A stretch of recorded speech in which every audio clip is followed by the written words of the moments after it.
με 4 διαφορετικές ομάδες. Με την Παρτιζάν, με την Πανταλώνα, με τη Ρεάλ Μαδρίτης και 4 με τον Παναθηναϊκό. MVP του Final Four αναδείχθηκε ο Βασίλης Πανούλης για μεγάλη δικαίωση για τον Έλληνα γκάρντ, ο οποίος άφησε το αμερικάνικο όνειρο, άφησε το συμβόλαιο του με τους Houston Rockets και στη συνέχεια με τους Spurs για να επιστρέψει στον Παναθηναϊκό και στη δεύτερη του χρονιά μετά την επιστροφή του δικαιώθηκε με τον πλέον πανηγυρικό τρόπο, καθώς αναδείχθηκε πολυτιμότερος του Final Four και κατέκτησε έναν τρόπο που του έλειπε, καθώς ήταν και αυτός μέλος της μεγάλης ομάδας του 2005 στο Βελιγράδι της εθνικής μας ομάδας. Τώρα στέφεται και πρωταθλητής Ευρώπης. Είναι ο τρίτος Έλληνας τα τελευταία 4 χρόνια που παίρνει τον τρόπαιο.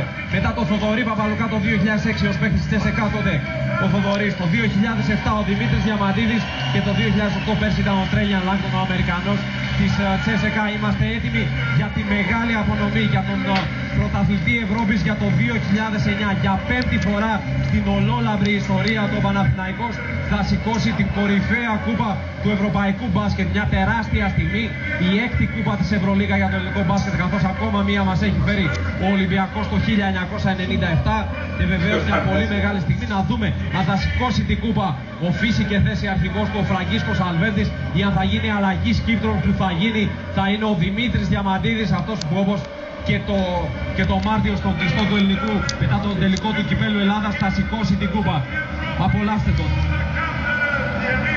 Καλή κοντά του τον Φραγκίσκο Αλβέρτη, τον αναγκάζει και πάει μαζί του Αλβέρτη. Μαζί λοιπόν οι δύο πολύ μεγάλοι αρχηγοί του Παναθηναϊκού ασπάζονται ένα στο άλλο και είναι ο Παναθηναϊκός είναι πρωταθλητής Ευρώπης για το 2009.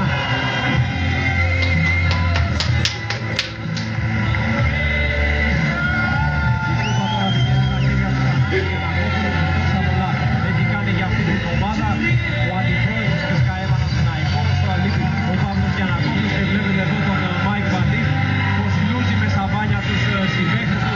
Ο Παναθηναϊκός είναι αναμφίβολα η κορυφαία ομάδα της τελευταίας 20ετίας στο ευρωπαϊκό μπάσκετ.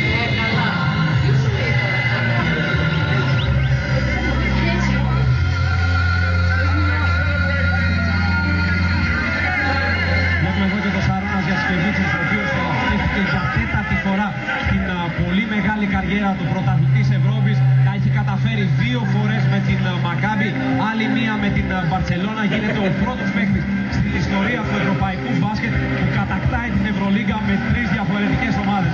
Από την άλλη για τον Ομπράδοβιτς τα έχουμε δει όλα, τα έχουμε εξαντλήσει. Ο άνθρωπος έχει σπάσει όλα τα ρεκόρ, είναι ο άρχοντας των δαχτυλιδιών. Έχει κατακτήσει 7 φορές την Ευρωλίγκα και αναρρίπτει τα τρόπαια στην καριέρα του.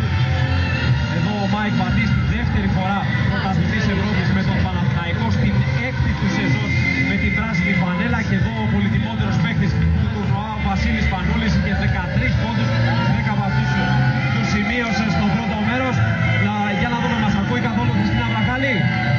Δεν μας ακούει, γίνεται πανδαιμόνιο μέσα στο παρκέ, είναι λογικό. Εδώ είναι οι αναμνηστικές φωτογραφίες των πρωταθλητών Ευρώπης. Θα δώσω λίγο το λόγο στον Φώτη Κατσικάρη να μας δώσει είναι άλλη και αυτή για αυτούς τους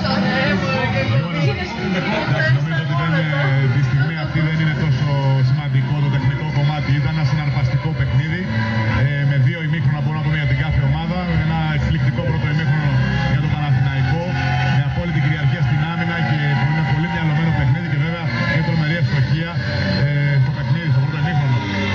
Αλογικά η CSKA θα έπρεπε να αντιδρούσε, αντέδρασε με την άμυνα της πιο πολύ και νομίζω τελικά, βλέποντας έτσι, σκεφτόμαι λίγο έτσι με πιο ψύγραμμα ότι οι 6 σημαντικοί πόντοι στη σειρά που έβαλε ο Περπέρογλου αποδείχτηκαν το πρώτο βήμα, να το πούμε έτσι, ώστε να ελέγξουν τον Παναθηναϊκό στο παιχνίδι μέχρι το τέλος. Για πάμε στη Χριστίνα Βραχάλη τώρα. Γίνεται χαμός μέσα στο παρκέ. Η Χριστίνα Βραχάλη προσπαθεί να πιάσει κάποιον παίκτη να μας πει, να μας μεταφέρει κάποιες πρώτες αντιδράσεις, κάποιες πρώτες δηλώσεις. Εδώ βλέπουμε τον Σαρούνα Γιασκεβίτσου. Σαρούνα Γιασκεβίτσου, όπως είπαμε, για 4η φορά την καριέρα του πρωταθλητής Ευρώπης, αφού τα έχει καταφέρει και με τη Μακάμπι 2 φορές και με την We knew it was going to be a fight for 40 minutes. Even though we went up by 20 in the first half, we just kept playing. CSKA played excellent in the second half, but thankfully, Sisyauskas missed that last shot, and now we're champions. Thank you very much. Congratulations. Ο Ντρου Νικολάς είπε φυσικά ότι το πρώτο 20 λεπτό ήταν εξαιρετικό στο Παναθηναϊκό.